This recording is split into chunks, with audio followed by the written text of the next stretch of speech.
Stay a while and listen. My name is Matt Goldsman from GamersCast, and here's my review of Diablo III. It's been 12 long years since the release of Diablo II, and 4 years since the first announcement of Diablo III. It's been a long wait, but was that wait worth it?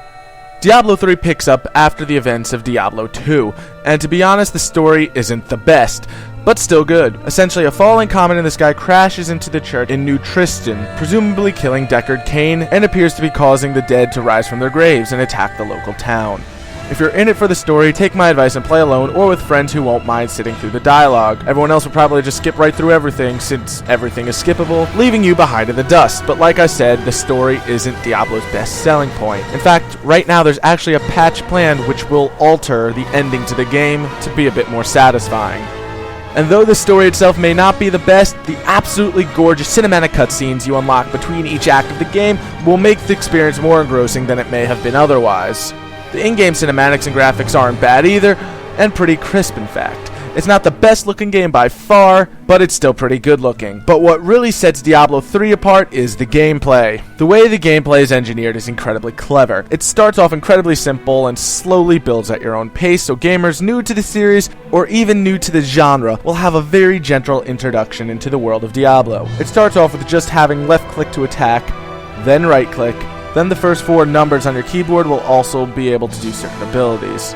It's done at a great pace, and the game never puts too much pressure on you. It's a very easy game to pick up and play. However, in this, a few advanced options are disabled by default in the options menu to make the game easier on more casual players. The fact that the game never tells you these settings are there, though, is a bit upsetting, as I was playing without them for quite some time before I was told that they even existed. But at least they're there. These advanced options will just serve to give you more detail about the move and skill sets you unlock as you level up, which would have otherwise made deciding which skill to unlock a more difficult process and more up to experimenting with player preferences. The leveling system in this game is fantastic.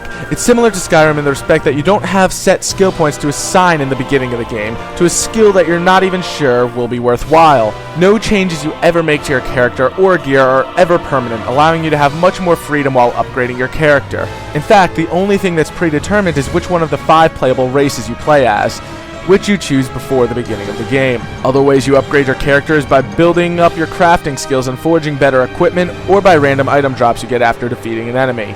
And to be honest, it's incredibly satisfying to kill an enemy and see loot explode everywhere.